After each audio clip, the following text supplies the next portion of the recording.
This is absolutely Essendon. What a weekend in sport it has been. But we're here to talk about the Dons who just got over the line just against the Kangaroos.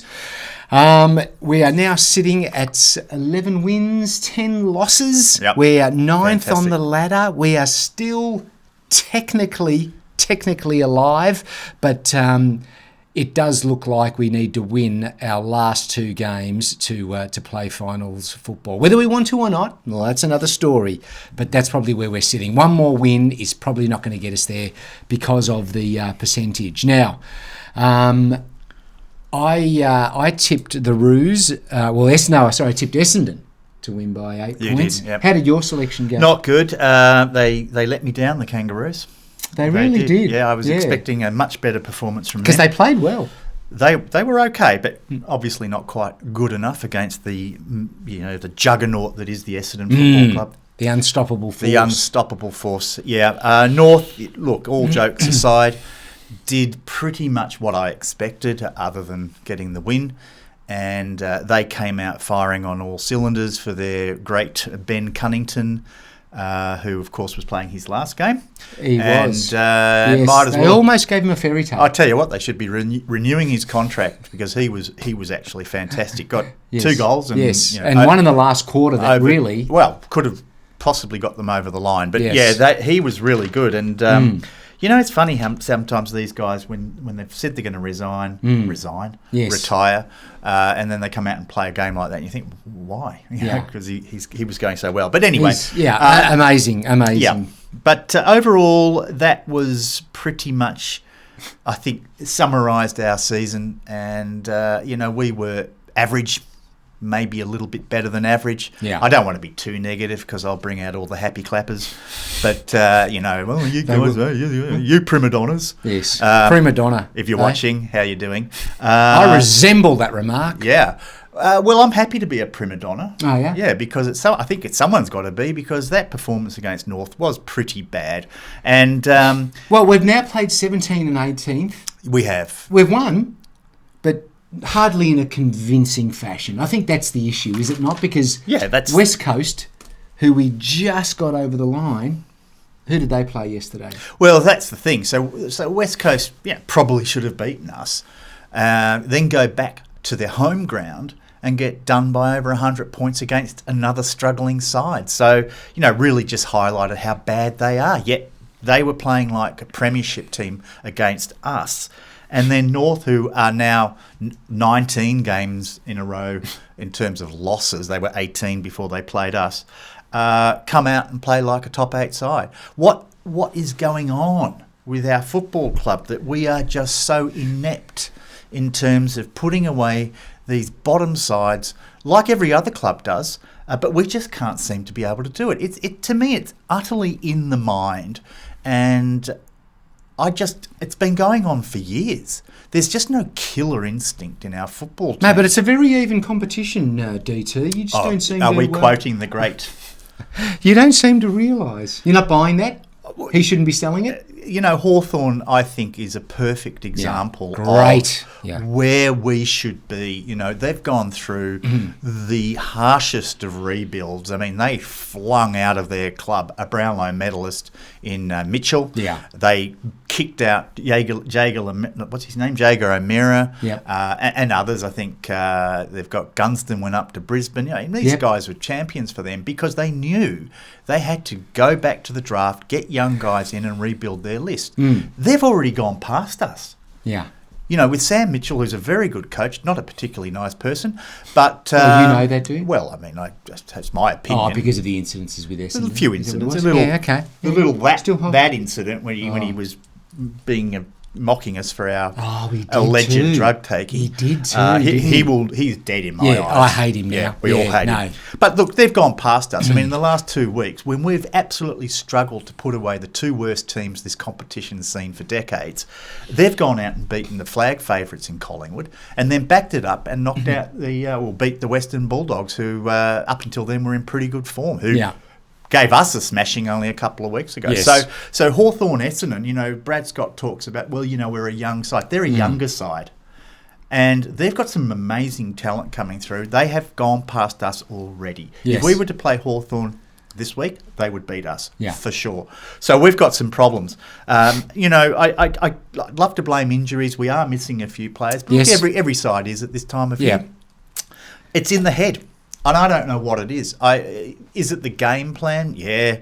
I thought the game plan, again, was just so easy to pick. And North Melbourne clearly saw very early. They were moving the ball very easily, weren't they? We just opened up all the time. Our defensive pressure, defending the transitions from the other side to their forward 50 is just terrible. Yeah. We just have no energy around the contest. It's a real concern. Now, okay, you're going to say I'm being pessimistic, but We might. goodness, have a look at the results. I mean, if that's not being questioned, then what is? So I think it's a really disappointing end. We may make the finals, but here's the thing: if we do, we're probably going to be playing Carlton in an elimination final. You wouldn't want to give them that victory against us because they're in pretty decent form. Well, knowing our side would thrash them, but probably not. Anyway, so there's my rant for the morning. Yes, no, well, that was it's a good rant. But just on the game plan, I mean, what's your view of it? What's going on? Is it a finals type game plan? Is it going to win us finals, or is it? What do you think? I feel like we're starting to repeat ourselves, and the last thing on this channel that we wanted to do was just become annoying, repeating ourselves people. So you don't want to talk about it? But, look, the first half especially, the approach into the forward 50, we've said it before, the long bombs, always to a pack. Yeah. At the ground, you can sort of sense that people are getting a little wound up by it. They're getting triggered by that same approach into the forward 50. Wouldn't you agree? Oh, look, I totally agree. And the mood in the crowd on Saturday at the game was not good. I mean, people were literally screaming, look for someone in the open, move the ball quickly, stop with the little chip passes, because inevitably what happens with this slow possession game that we play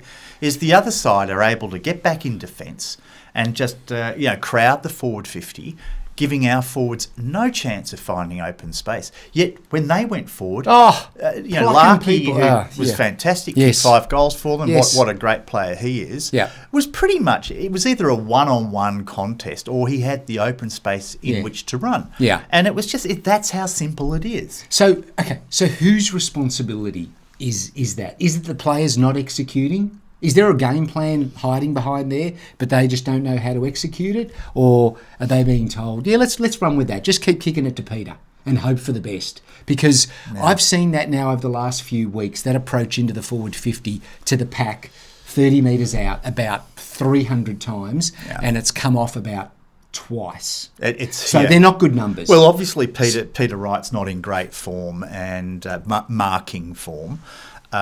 So you would even think that in its own is enough to say, guys, we've got to look for alternative targets.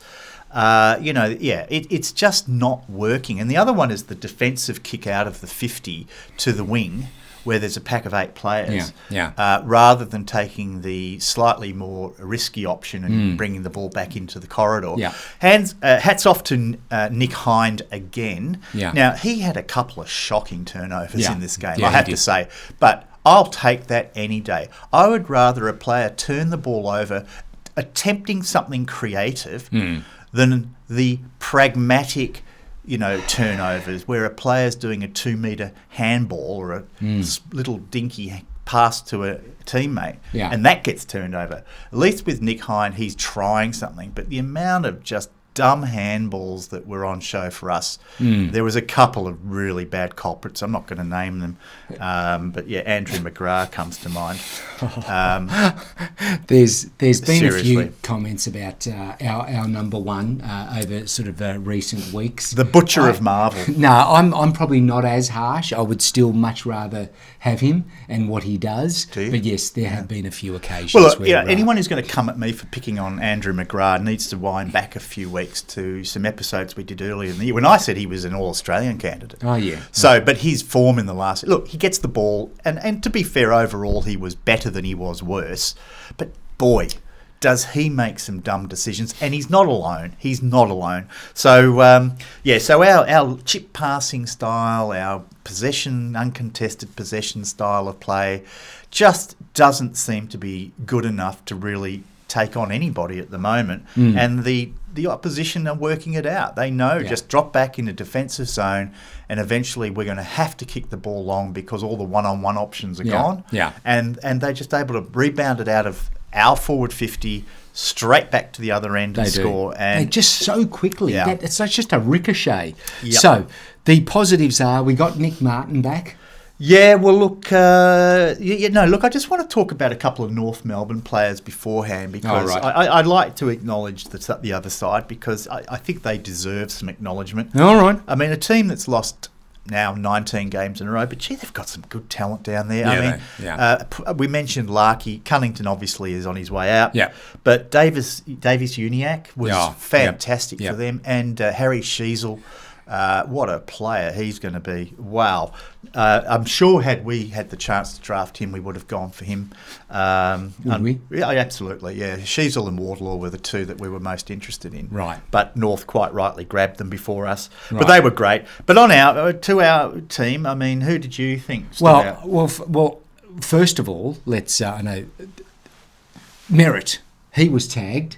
In the first quarter. You're not saying he was a standout? No. He was, well, I mean, you know what, he still ended up getting 21 possessions, but I think the first quarter he's kept to 1 or 2 possessions. Yeah. So Clarko decided to tag him. Why? Because it works.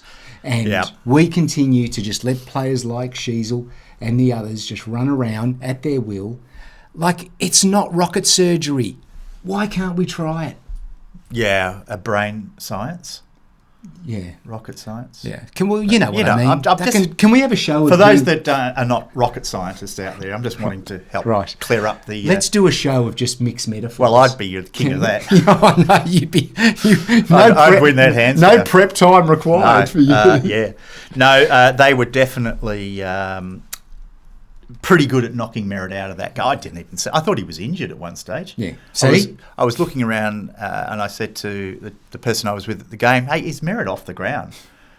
He was invisible in the first half. Yeah. But well done to North. But yeah, this tagging thing. I know you're a huge fan of it, but we still won the game, right? What a comfortable victory that was. Right. Against the 17th team. Let me take my Brad Scott mask off. Oh, it is. It's you.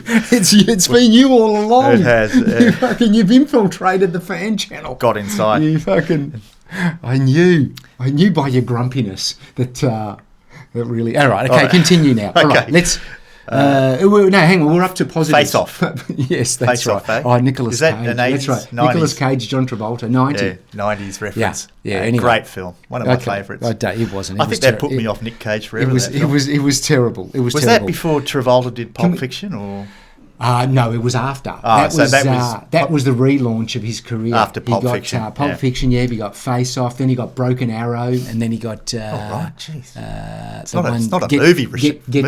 Get Shorty. Yeah, no, Shorty was all right. It just brought him straight back. Get Shorty was funny. Was that with Danny DeVito? Yeah, Sorry, it was. I'm not trying to make fun of his height. Yes, yeah, it was. Okay, all right. Back to the footy. So Merritt was tagged out of the game.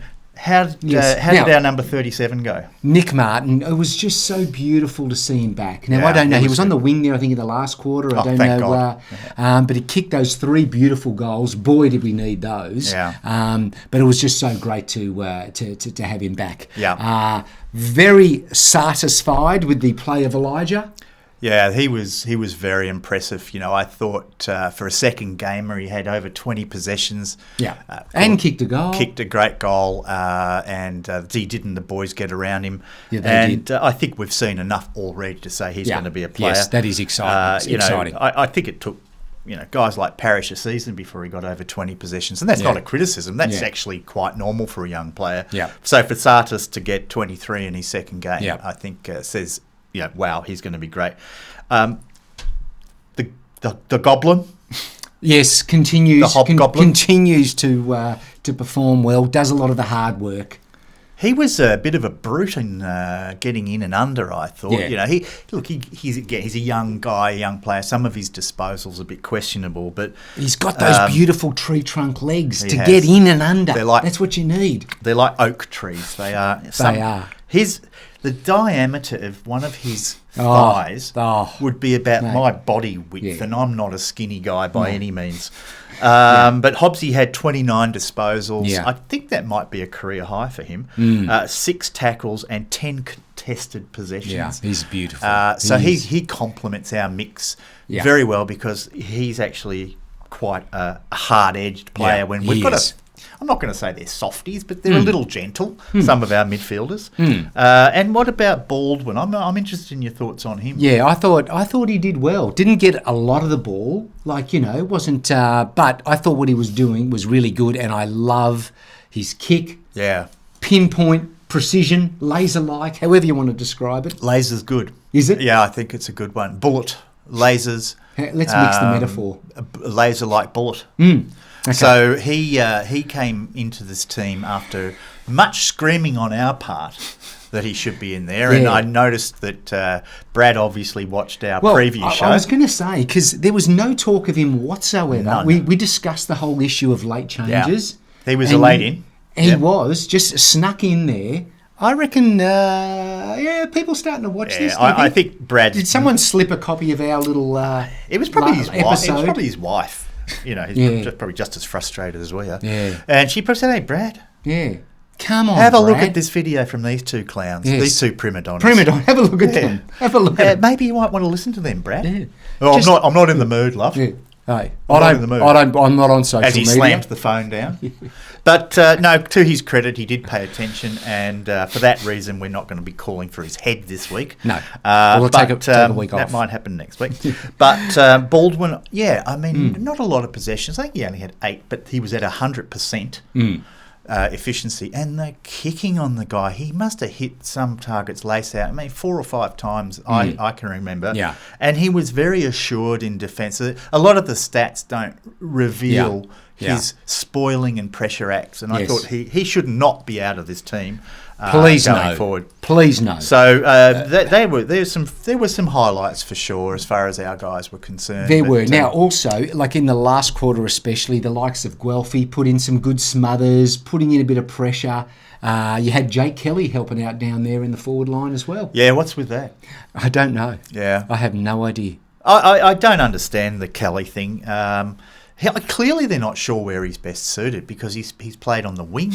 Yep. He's in the forward line. I mean, he's a defender. They should try him in ruck. Why not? We lost the rucking this week for the first time in a long time. Put him up against Goldstein. Give him a go. But, I think there's some real holes in our side. And again, not naming names, but we are 3 or 4 good players away from being a threat. We are desperately in need of a second tall forward. A Nick Larkey type player, for example. Yeah. Would just fit. Now, maybe Harrison Jones can be that. I don't know. We still need a big, solid, tall defender. And I think Ben Mackay proved his worth, although I think the jury's still out on whether that's a good pickup for us, but it seems more likely than not that he will be playing with us next year. He had his way with Peter Wright and also a lot of intercept marks. Yeah. Like he did last game. Nothing changed. It was just a carbon copy. And I think we need a really polished small forward.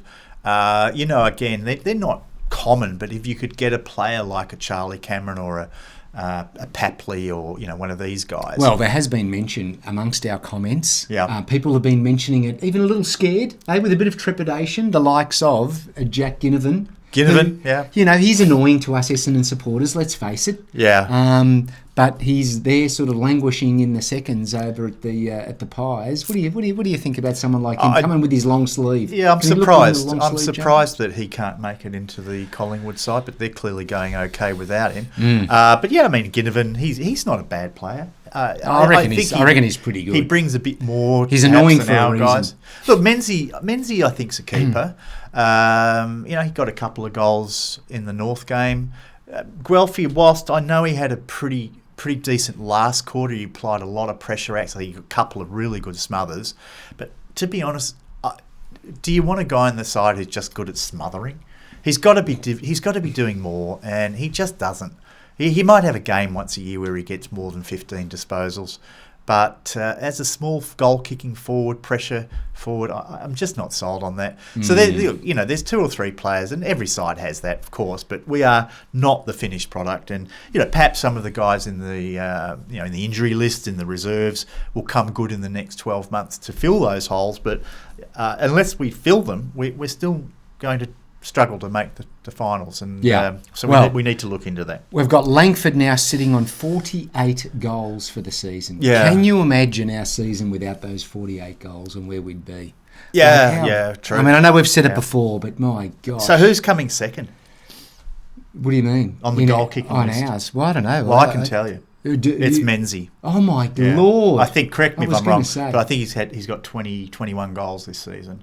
He's second on the list. That'd be about right. Yeah. So that sort of says it, I think, that a good premiership side, you're going to have more than one guy with 20 goals. You generally have 5 and perhaps 3 with 30 plus goals and 1 with 50 plus. So we're just not a threat in attack at the moment, and that's sort of the last few games we've struggled to kick more than sort of 12 13 goals. Anyway, look, I'm not here to just completely moan about it. No, what are you here for? Well, I'm happy to say that this year, regardless of the outcome, regardless of whether we make finals, and I'm pretty doubtful that we will, but I'm still happy to say this has been better than last year, but it's not as much as I would have liked, and I'm sure you're the same. Yeah, I mean, look, the trajectory since the bye has not been in the right direction. Yeah. And, you talk about whether they're a young team and they're running out of gas, but that example... Is it a fitness thing? Mate, there's been question marks over the conditioning for a while. I don't know, but you look at a team like a Hawthorn and what they're doing and what they're achieving in the last couple of weeks. Yeah. I mean, I don't know exactly if they're younger than us, but I would say it's got to be comparable, right? Yeah. And so that's a well, I think it is a fitness. I think that's got a lot to do with it. Yeah. And there's this guy, I don't know what his name is. It Murphy? That's the special strength and conditioning coach, or whatever his name is. I don't know. Whoever runs the fitness program, it's just not working. And look, some of our guys come into the season looking like they haven't had a pre-season. They were meant to have had the hardest pre-season for years when Brad Scott arrived. It didn't look like it to me. Yeah. And now it appears that they're just running out of steam. So, whereas, again, you can't use they're a young team as an excuse when other young teams just seem to be growing and growing and getting better as the weeks go by. Is there a little hype at pre-season time just to wind up all the members? Oh, sure. It's fluff season. Yeah, it's fluff season. They're all the fluffy, happy reports that come out of the club during that time. Yes. Listen, I just wanted to touch on one thing before we wrap up. Sure.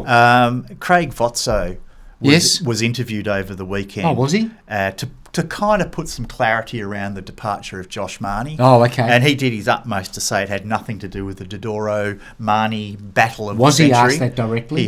He was. Okay. And he was also asked, would Adrian Dodoro be the recruitment manager at the club next year? How'd he go? His answer was along the lines of, I've got no reason to believe he won't be.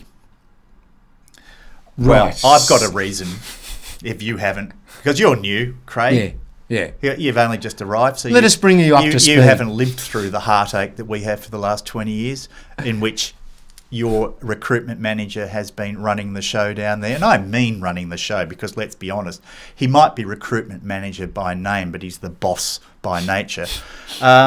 He hasn't put together a premiership winning list in 23 years. So I'm not sure. How many more reasons do you want than that? I'm going to throw the other stat that I like to throw up. We've only had 15 All-Australian selections since 2001. It's the second worst in the AFL. All right, hang on. So if this was a court case and I'm defending Dodoro, at this point I would say, I found the players. You guys don't know how to manage them. Look at your conditioning. Look at it. Yeah, they're getting injured. We've given him 7 different coaches. I mean, the problem is not the coaching. Well, it's partly the problem, but it's the players. We keep picking the wrong type of player, and we have no balance in our list. We've got half a dozen defenders, but we've got no forwards. In 2020, when we had that fantastic opportunity with 3 top 10 draft picks, he picked 4 200-centimetre guys that year, 2 of which are no longer at the club, which is Cody Brand and Josh Eyre. And we've had, ongoing problems with injuries with Zach Reed and with Nick Cox.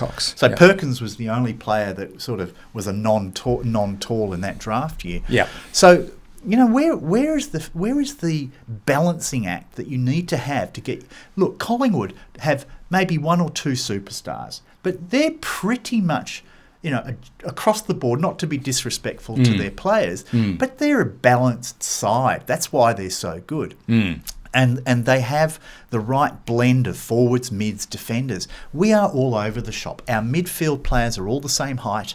They're all the same weight. There's no variation. There's no dynamic that gives you the right balance in the midfield. We've got no alternate tall forward to support Peter Wright, who, by the way, was a discard from the Gold Coast. Thankfully, he's come reasonably good for us. But had Peter Wright not, who would have been our forward? Kyle Langford on his own. We had no idea Kyle Langford was going to kick 48 goals this year. No, we did not. So, I've got a few reasons for you, Craig Botso, why this Dodoro is a complete sham. He's got to go. And I tell you what, I'll be at the AGM this year asking the question, why are we persisting with anybody who's been in the club for 25 years? I mean, how many people in the room have been in the same job for 25 years, particularly when one whose only job is to get a premiership list together has failed at that? I've got a question. Yeah. Did they stuff up your coffee order this morning? Oh, come on, look, we've been putting up with this shit for too long, and I'm sorry, I'm not buying into the excuses that get rolled out every year by this club. When's it going to end? When are we going to come to the end of a season looking forward to being a finals team that's got a real chance of winning? And instead, we go to this end of season petering out, falling in a hole, and it's all about, we'll be patient, it's improvement's not linear, and all of this bullshit that we hear year in, year out from dolts like John Worsfold and Ben Rutten, and now Brad Scott. I'm sorry, he's falling into the same category. If he doesn't come out and say honestly, we've got to pull our finger out. We cannot keep being this laughable joke of a football club. Once we were giants. And I'm happy to say that I've sat through 7 grand finals, watched them live with Essendon, and I'm just embarrassed by the performance of this football club in the last 20 years. It's a joke. Thank you for that rant. But the last thing I will ask, though, is if you were in that position, if you were running the club, seriously, would you put yourself under pressure by saying, we're shit, we're a long way off, you are right, we haven't delivered. We've been a shit administration, or do you go with what they're going with is, it takes time, Rome wasn't built in a day, won't sacrifice the short term for the long term, all that sort of stuff. So, thinking about this rationally, if you were running the joint, maybe you'd be doing the same thing. Well, I wouldn't. Personally, I wouldn't. I think we're all grown-ups. And, I think a little bit of honesty and transparency wouldn't go astray. I'm up for honesty and transparency. I mean, if anyone... I mean, David Burham essentially said it without saying it last year when he went through the board and the senior management with a knife. I mean, that's saying it, isn't it, right? You're no good. And but they've got to be honest this year and stand up and say that, putting all of this, it's a development year and all that stuff, as I said, we're not listening to that anymore. Hawthorn's a development year and they've just beaten Collingwood and Footscray, or Bulldogs. Yeah, I'd be actually very encouraged if the top-tier management at Essendon came out and said, we're a long way short of where we have to be, but this is how we're going to turn it around, and we've got ambition, and we're going to get the best players, we're going to get the best fitness staff, the best recruiting, talent spotting staff, we're going to get the best general manager of football now that Marnie's gone, and we're going to get the players that we need to win a flag to support Brad Scott. Thanks again for watching. Bye. And for listening. Right. Yeah. See you soon. All right.